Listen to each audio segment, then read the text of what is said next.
araka izany dia miroso anaty mba mitona amin'ny fialan-tsasatra ireo mpianatra izay vao avy nandalo ny fanadinana BBC farany teo nandeha zany dia fa ny makomana ihany koa ao anatin'ny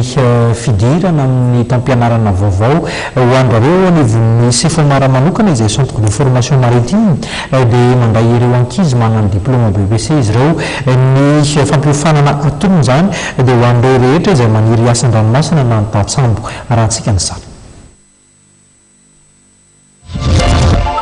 mbola isan'ny olana sedraindreo maniry te hisehatra amin'ny asan-dranomasina na ny tatsambo ny tsy fisian'ny sekoly mampiofana amin'izany maro anefa ireo malagasy ankehitriny no maniry te hisehatra amin'izany sekoly iray voalohany ampiofana ireo maniry asa tsambo ny sefomara na ny centre de formation maritime natsangana zany ny sefomara mba hamaly sy hamary olana amin'ny tsy fahampian'ny tatsambo anankiray ihany koa anampy ny fanjakana amin'ny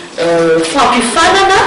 mba hanaraka ny norme internationale ny tatsambo malagasy hita manko fa taloha somary ambanimbany ny voan'ny tatsambo amin'izao zany a dia nivondrona ireo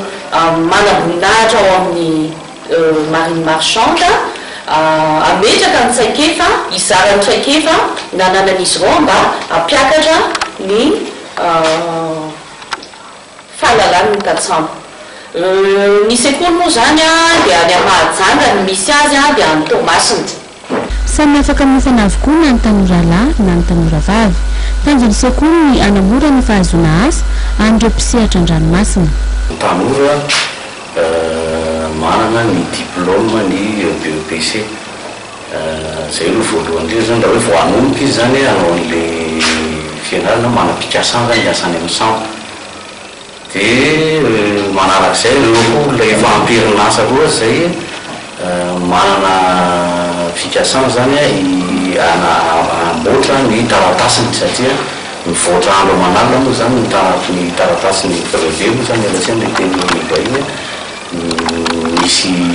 fetrany zany reny dia mila avaozina dia any Mahajanga sy Toamasina no misy ny sekoly ary amin'ny volana aogositra no manoka ny fampiofanana izay maharitra 12 andro raha ny ao amin'ny sekoly Toamasina aorian'izay kosa ny ao Mahajanga ny mari-pahaizana BBC no takina ary mila mafy ny teny vahiny